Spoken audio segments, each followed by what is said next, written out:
I am Dr. Giriraj Singh, lecturer of chemistry. My dear students, today we will discuss the aromatic monocarboxylic acid और इसके अंतर्गत benzoic acid को हम लोग आज डिस्कस करेंगे इस वीडियो में। पिछली वीडियो में एलिफेटिक कार्बोक्सिलिक एसिड्स को स्टडी किया था, तो हमारा आज का टॉपिक है एरोमेटिक कार्बोक्सिलिक एसिड के अंतर्गत बेंजोइक एसिड, और इस बेंजोइक एसिड को C6H5COOH से प्रदर्शित भी करते हैं। तो सबसे पहले हम लोग देखते हैं आज इसके बनाने के मेथड्स, किस प्रकार इसको बना सकते हैं। मेथड्स ऑफ प्रिपरेशन, बनाने की विधियां, और बनाने की विधियों में सबसे पहले हम इसको देखेंगे कि लैब में इसको कैसे बना। लैब मेथड, प्रयोगशाला में, तो बेंजोइक अम्ल को प्रयोगशाला में बेंजाइल क्लोराइड की जब हम क्षार के साथ अपक्रिया कराते हैं तो बेंजाइल अल्कोहल बनता है, और इस बेंजाइल अल्कोहल का जब क्षारीय पोटेशियम परमैंगनेट KMnO4 क्षारीय माध्यम में इसका हम ऑक्सीकरण कराते हैं तो हमें बेंजोइक अम्ल का पोटेशियम लवण बनता है, पोटेशियम बेंजोएट। और पोटेशियम बेंजोएट का जब हम HCl से अम्लीकृत कराते हैं तब हमको बेंजोइक अम्ल प्राप्त होता है। इस विधि से हम बेंजोइक अम्ल को प्रयोगशाला में बना सकते हैं। देखिए, सबसे पहले बेंजाइल क्लोराइड C6H5CH2C, ये बेंजाइल क्लोराइड है, और इस बेंजाइल क्लोराइड को जब हम KOH से अपक्रिया कराते हैं इसके, तो यहां से KCl निकलता है और बनता है C6H5CH2OH प्लस KCl निकलता है। ये बेंजाइल अल्कोहल बनता है। अब इस बेंजाइल अल्कोहल को जब हम इसका ऑक्सीकरण कराते हैं क्षारीय माध्यम में, KMnO4 लिया और ये क्षारीय माध्यम में इसका हमने ऑक्सीडेशन कराते हैं, तो ये ऑक्सीकृत होकर C6H5 जो कि क्षार लिया है और अम्ल बनता है, इसलिए दोबारा ये क्रिया कर जाते हैं और पोटेशियम बेंजोएट बनता है। इस पोटेशियम बेंजोएट को जब HCl के साथ अम्लीकृत करते हैं तो यहां से फिर KCl निकल जाता है और आपका बनता है C6H5COOH बेंजोइक अम्ल बनता है। तो इस प्रकार ये कन्वर्जन भी है कि बेंजाइल क्लोराइड से बेंजोइक अम्ल कैसे बनाओगे या बेंजाइल अल्कोहल से बेंजोइक अम्ल कैसे बनाओगे, तो इस विधि के द्वारा ये प्रयोगशाला में बनाया जाता है। दूसरा मेथड है इसके बनाने का, हम इसको फिनाइल साइनाइड के जल अपघटन से बना सकते हैं। By the hydrolysis of, hydrolysis means जल अपघटन, फिनाइल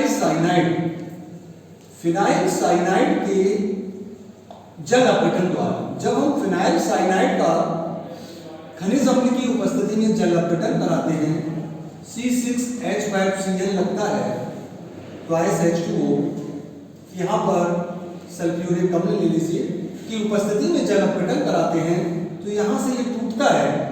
पहले जल के अणु का HO इधर लगता है और H इधर, दूसरे जल के अणु का O इधर लगता है, H2 इधर, और इस तरीके से ये बनता है C6H5COOH प्लस अमोनिया निकल जाती है। यहाँ पर ये अम्लीय दिया तो इसलिए यहाँ पर कोई दिक्कत नहीं आती। तो इस प्रकार हम फिनाइल साइनाइड के जल अपघटन से भी इसको बना सकते हैं। एक तीसरा और मेथड अच्छा, बाय फ्रीडल क्राफ्ट रिएक्शन। ये अच्छी रिएक्शंस है, ये एग्जाम में पूछी जाती है। फ्रीडल क्राफ्ट अपक्रिया से भी हम इसको बना सकते हैं। देखिए किस तरीके से बनाएंगे। जब बेंजीन की निर्जल एल्युमिनियम क्लोराइड की उपस्थिति में कार्बोनिल क्लोराइड के साथ अपक्रिया कराई जाती है तो बेंजोइल क्लोराइड बनता है, और इस बेंजोइल क्लोराइड का जब हम जल अपघटन कराते हैं HCl के द्वारा तो हमको बेंजोइक अम्ल प्राप्त हो जाता है। तो जरा देखें ये रिएक्शन किस प्रकार होगी। इसको हम रिंग बनाकर दिखाते हैं। ये है बेंजीन का एक हाइड्रोजन अलग कर लीजिए, और कार्बोनिल क्लोराइड का सूत्र होता है CuCl2, कार्बोनिल क्लोराइड है। ये रिएक्शन एनहाइड्रस AlCl3 की उपस्थिति में कराते हैं। एक Cl और एक H मिलकर के यहां से ये आपका benzoyl chloride CuCl benzoyl chloride बनता है। और इस बेंजोइल क्लोराइड का जब हाइड्रोलिसिस की जाती है तो यहां से ये टूट जाता है, HO इधर और H इधर बनता है। इस प्रकार ये आपका बेंजोइक अम्ल बना और HCl निकला। तो इस मेथड से भी हम इसको बना सकते हैं। इस प्रक्रिया को फ्रीडल क्राफ्ट प्रक्रिया कहते हैं, क्योंकि इसमें नेचुरल एल्युमिनियम क्लोराइड लिया और बेंजीन से करा। लास्ट बहुत ही इंपॉर्टेंट रिएक्शन है वाई का ऑक्सीडेशन ऑफ टॉलिन। ये क्वेश्चन आता भी है, वाई का ऑक्सीडेशन ऑफ टॉलिन।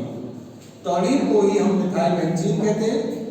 टॉलिन का जब क्षारीय KMnO4 से ऑक्सीकरण कराते हैं, ये टाड अपक्रिया में लिखाई है, तो इसका मिथाइल ग्रुप सीधे ऑक्सीकृत होता है कार्बोक्सिलिक ग्रुप में। तो इस प्रकार हम टॉलिन से भी इसको बना सकते हैं। देखिए टॉलिन होता है C6H5CH3, ये टॉल्यूइन है या मिथाइल बेंजीन कहते हैं। इसका ऑक्सीकरण कराया KMnO4 से, क्षारीय लेते हैं एल्केलाइन। तो यहां से डायरेक्ट ऑक्सीकृत होता है और आपका पोटेशियम लवण बनेगा। क्योंकि क्षार लिया है, पोटेशियम लवण बनेगा CO के। इसको आपको अम्लीकृत करना है HCl से, KCl निकल जाएगा और इस प्रकार आपको बेंजोइक अम्ल प्राप्त हो जाता है। तो यहाँ पर इस प्रकार हमने कुछ इस बेंजोइक अम्ल के बनाने के मेथड्स को डिस्कस किया। अब इसकी कुछ इंपॉर्टेंट प्रॉपर्टीज हैं, उन प्रॉपर्टीज को डिस्कस करते हैं। पहला देखेंगे इसका एसिडिक कैरेक्टर, अम्लीय लक्षण, एसिडिक कैरेक्टर। बेंजोइक अम्ल एक अम्ल है, दुर्बल अम्ल है, लेकिन ये एसिडिक एसिड की तुलना में थोड़ा सा प्रबल है। इसका आयनन स्थिरांक का मान एसिडिक एसिड के आयनन स्थिरांक से उच्च होता है, इसलिए उसकी अपेक्षा ये थोड़ा प्रबल है। और ये क्षार के साथ जब अपक्रिया करता है तो ये लवण और जल बनाता है। तो हम इसकी रिएक्शन NaOH से कराते हैं। NaOH से रिएक्शन कराते हैं तो हमको सोडियम बेंजोएट मिलता है, C6H5COONA प्लस H2O। ये अपक्रिया ये सिद्ध करती है कि बेंजोइक अम्ल एक अम्ल होता है। दूसरा रिएक्शन इसकी कराते हैं, रिएक्शन विद PCl5 के साथ अपक्रिया। और हमको पता है अम्ल की जब PCl5 के साथ अपक्रिया कराते हैं तो अम्ल क्लोराइड बनता है। बहुत अच्छा मेथड है, फास्फोरिल क्लोराइड बनता है और हाइड्रोजन क्लोराइड बनता है। तो इस विधि को आप देखेंगे C6H5, इसको समझेंगे तो ऐसे तोड़ सकते हैं इसको। ये बेंजोइक अम्ल का फार्मूला है। जब PCl5 से रिएक्शन कराई तो यहां से ये टूटता है। इसको देखिए, P एक Cl बचे हुए 3 Cl बनते हैं। तो यहां ये बना C6H5CuCl plus PuCl3 plus HCl। इस C6H5CuCl को बेंजोइल क्लोराइड कहते हैं। ये बेंजाइल क्लोराइड था, ये बेंजोइल क्लोराइड है, CuCl। तो इस विधि से हम इसको बना सकते हैं। तीसरा हम देखते हैं इसकी रिएक्शंस को, रिएक्शन विद अमोनिया। अमोनिया के साथ तो बेंजोइक अम्ल अमोनिया से अपक्रिया करता है। अम्ल है, अमोनिया क्षारीय प्रकृति की होती है ये। तो ये यहां से क्रिया करके इससे पहले एक लवण बनता है अमोनियम बेंजोएट, C6H5COONH4। अमोनिया ने यहाँ पे अपने लोन पैरा इलेक्ट्रॉन इस प्रोटॉन को दे दी और ये बना अमोनियम बेंजोएट। ये अस्थायी होता है, जैसे ही इसको गर्म करोगे H2 यहाँ से O यहाँ से जल निकल जाता है और बनता है ये C6H5CONH2 प्लस H2O। इसको हम बेंजामाइड कहते हैं, बेंजामाइड। तो बेंजोइक अम्ल से अगर बेंजामाइड बनाना है तो आप इसको अमोनिया के साथ इसकी रिएक्शंस को करा सकते। चौथा रिएक्शन देखिए, एस्टेरिफिकेशन, एस्टेरीकरण। एस्टेरीकरण में क्या होता है, जब किसी भी कार्बोक्सिलिक अम्ल चाहे एलिफेटिक हो या एरोमेटिक उसकी क्रिया किसी निर्जलीय कारक की उपस्थिति में जब एल्कोहल से कराते हैं तो हमको एस्टर और जल बनता है, इस सब क्रिया को एस्टेरीकरण कहते हैं। तो यहाँ हम इस बेंजोइक अम्ल की क्रिया को कराते हैं, एथिल अल्कोहल से करा दिया HOC2H5, यहाँ कंसंट्रेटेड सल्फ्यूरिक अम्ल लेते हैं, इसकी प्रेजेंस में कराया तो यहाँ का OH और ये H मिलकर जल निकलता है और बनता है C6H5COO C2H5 प्लस H2O। इसको हम इथाइल बेंजोएट कहते हैं, इथाइल बेंजोएट, जो कि एक बहुत ही इंपॉर्टेंट फूड प्रिजर्वेटिव, खाद्य परिरक्षक के रूप में यूज होता है। अचार, मुरब्बा, जेल, जेली जो पदार्थ होते हैं उसके संरक्षण में, परिरक्षण में इसका यूज किया जाता है। तो ये एक बहुत ही अच्छा खाद्य परिरक्षक है, फूड प्रिजर्वेटिव की तरह इसका उपयोग किया जाता है। अब हम इसकी आपको बताते हैं reactions due to benzene nucleus. Reaction due to benzene nucleus, benzene nucleus के कारण होते हैं और इसको हम तीन तरीके से एक ही में आपको डिवाइड कर देंगे। देखिए ये हमारा बेंजोइक अम्ल है, अब कार्बोक्सिलिक ग्रुप भाग नहीं लेगा, बेंजीन रिंग पे करानी है। तो पहली रिएक्शन हम इसकी कराते हैं नाइट्रेशन। फर्स्ट है नाइट्रेशन।